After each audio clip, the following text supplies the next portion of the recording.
muito bem suas decisões. Doutor Zé do Carmo, nós abrimos o programa citando um acordo de conduta firmado pelas três grandes da internet aí, no sentido de que elas não vão admitir, né, intervenção de governos nas políticas deles, ou seja, deixar a rede da internet inteiramente livre. No Brasil, o que a legislação brasileira diz a esse respeito? Nós ainda não temos uma legislação específica. Nós temos alguns projetos que estão em tramitação e que visam praticamente resguardar o usuário. Esse tipo de atitude tomada por essas grandes empresas, elas têm realmente o propósito de resguardar os seus próprios interesses, e permitindo que a população tenha acesso à mais ampla rede de informações, como encontramos na internet.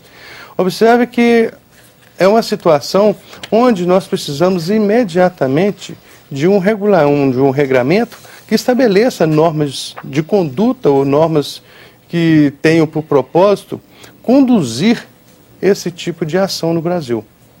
Porque é um mercado imensamente crescente, sobretudo nos tempos de crise. Observe que nos Estados Unidos o site que hoje mais é visitado e que tem mais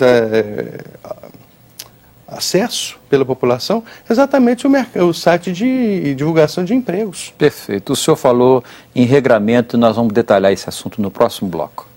Nós vamos a um rápido intervalo e voltamos em seguida.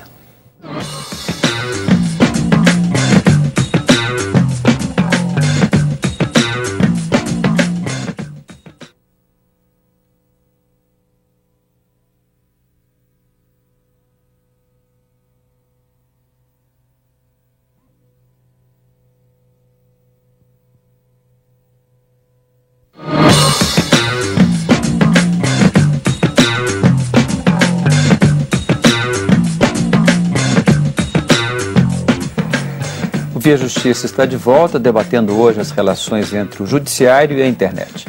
Nossos convidados são o advogado Luiz Felipe da Silva Freire, que é vice-presidente da Comissão de Informática da OAB de Minas Gerais, e o juiz José do Carmo Veiga de Oliveira, que é da Corregedoria do TRE de Minas Gerais.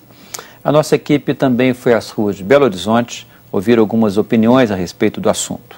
Nós perguntamos às pessoas se o poder público deve exercer algum tipo de controle sobre a internet. Vejam as respostas. Eu acho que é importante ter um controle, porque a pedofilia está aí e muitos crimes através da internet vêm ocorrendo, então é importante sim. Por trabalhar com imagem, eu acho que não, né? Apesar de algumas pessoas abusarem de tudo isso, mas acredito que vai contra a liberdade, né? Então eu não concordo. Então não deveria exercer nenhum controle? Não. Acho que deveria fazer outras coisas, um tipo de reeducação, né? Para as pessoas estarem trabalhando com as imagens sem estarem agredindo ninguém. Eu acho que isso aí tem que ser controlado dentro da nossa própria residência, entendeu? Porque eu acho que é uma educação que vem dos pais e tem que ser prevenido isso, desde os filhos de uma idade certa para estar acessando. Existem serviços que você pode estar bloqueando certos sites, então eu acho que isso vem de dentro de casa. Acho que o poder público não tem nada a ver com isso. Eu acho que não deve ter restrição nenhuma, porque exercer um poder sobre a internet, acho que é restringir o acesso pessoal à informação. Acho que a informação ela tem que ser liberdade para todos. Eu acho que crianças, menores, eles têm acesso a qualquer página na internet e não existe controle. Como é que o pai vai controlar se você está trabalhando? Que tipo de controle que ele deveria exercer, então? Eu acho que deveria colocar para os órgãos que liberam a internet certa senha para o próprio pai liberar para o filho na internet. Doutor Luiz Felipe, o doutor Zé do Carmo falou no finalzinho do bloco em regramento. Nós usamos na nossa pergunta a palavra controle. Controle e regramento, algum tipo de monitoramento é necessário em relação à internet, à tramitação de informações, de conteúdos, ou o senhor defende a tese de que tem que ser inteiramente livre? Não, com certeza tem que haver um certo controle, né? As pessoas têm que se identificar sob pena de crime de falsidade ideológica, elas não podem colocar a identidade de outra pessoa, elas têm que estar ali se identificando.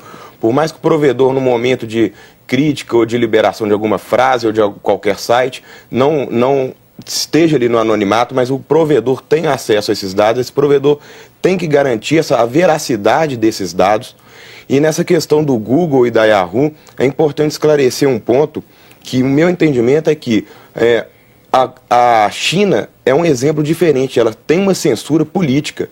Então ela criou filtros para proibir pesquisas de determinadas palavras de cunho político, social e etc. O Brasil, a nossa Constituição garante a liberdade de comunicação, a liberdade de imprensa. Então, aqui no Brasil, eu acho que não seria o caso da Google, da Yahoo e da Microsoft aplicarem essa iniciativa, essa Global Initiative. Mas se eventualmente muda a filosofia de governo e quiser implementar algum tipo de controle, é viável, é possível? Com certeza. Tecnologicamente é possível? Com certeza, mas é importante esclarecer que uma coisa é diferente da outra. Uma coisa é a censura que a China impõe no país. Outra coisa é o judiciário brasileiro, para aplicar a lei, fazer a quebra de sigilo de dados para encontrar o infrator. São coisas diferentes. Então, na China, eles estão com essa iniciativa para tentar coibir essas censuras. Né? Aqui no Brasil é diferente. Aqui no Brasil o que a gente faz é, quando há quebra de sigilo, que na maioria das vezes muito bem fundamentada pelos magistrados e também pelos advogados, quando há essa quebra de sigilo, só são quebrados o sigilo quando realmente é necessário encontrar algum dado, saber o endereço, saber o IP da máquina que foi localizada, horário e etc. Doutor Zé do Carmo, o senhor comentava comigo antes do programa que garantir a liberdade, a Constituição garante a liberdade, mas a Constituição também impede o anonimato, é isso? Exatamente. Essa é a chave da questão? É a chave da questão. Porque toda liberdade, ela tem que ser responsável. No nosso contexto de internet, nós encontramos todo tipo de matéria. E sem identificação ou identidade de quem lança essas matérias. Então, eu tenho para mim que, da mesma forma que você poderia, por exemplo, identificar a questão da paternidade biológica num banco de sêmen, esse banco tem que ter esse controle de identificação. A tecnologia permite isso. Permite, e o projeto de lei que já está há alguns anos em tramitação no Congresso exige essa identificação exatamente para resguardar, usando a linguagem comum, quem é o pai da criança. Analogicamente, nós estamos na mesma situação. Toda pessoa que lança uma informação, ela tem que ser responsável por esse conteúdo. Quer dizer, um crime de calúnia, por exemplo, na internet, ele, em tese, é igual a um crime de calúnia cometido no púlpito de uma igreja, no palco de um teatro. Pelo jornal. Pelo jornal. Forma.